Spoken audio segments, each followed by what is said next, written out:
maduong' ahinya. Utimo nang'o mar konyo jood kipande? Yes, amora ahinya gi President Ruto.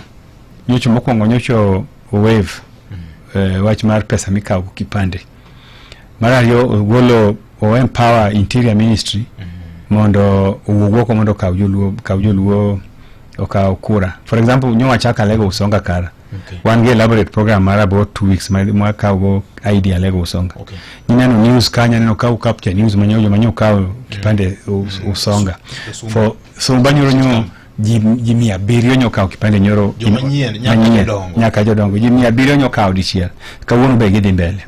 Nitie joluo about 1.6 million mapaonge gaidi kura. Wadan mondo jogo te wuok mondo kaw gigo nikech en gimi kaw no. Kisekaw kipande tiduogo tikaw kura. Mondo wabed gi numbers. Nikech numbers no kata wadwan mawuondre. Yes. Ngeni okungo mo ngicha loss about numbers. Kikwa wuondre wani representative democracy. Namba ni magoli yoko. Gimoja is a fact. To nyongenji jigoe lakini on that one is right. Nyaka wabedi gi numbers ekwanya bedo gi weight.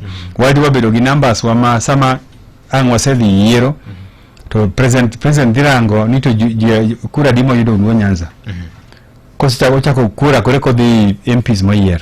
Kore kodhi no DM okay wan kudu alliance to ukelo MPs adi. Ukelo governors adi. Ukelo MCS adi. So senators ukelo adi. Gige tanyaka ber collected. Eka gige ma form weight. But the first weight and kura dimu wikech kunyaka nachanyo wang kura mubero go president. To kakuro jo Mount Kenya gi kikodhogi. Kuro nyaka wabe wanyaka wa replace jo Mount Kenya go in numbers. Omiya wakwa joluko mara ntie na maonge gi kura kata ID go koko. Ibiro kelni ID modi bed go modi kaw kura. I'm not better surprised ni ntie jodongo ma 70 years mako kaw ID. Wach malita yeye. En hima lich. Nyucha wan gi project moro dalawa kucha upanda kucha kuma ai. Igero school moro kanyo gi bio M-Pesa. To chik moketen ni joma tiyo site yaka wuok kanyo. To ne jomubiro dwaro tich onge kipande. Family achiel ngato yawote gi mondo yawote gi kibande maundi ema gibiro. Ema gidwaro go tich. Ngato se nyombo. En ngaka dhako ni onge kipande obonge kipande. Otiyo kipande maundi. Mano ipan mano wach machalnari. Kiwuok idhi kata mna bondo gindiga do nyano am accident ka gimoti.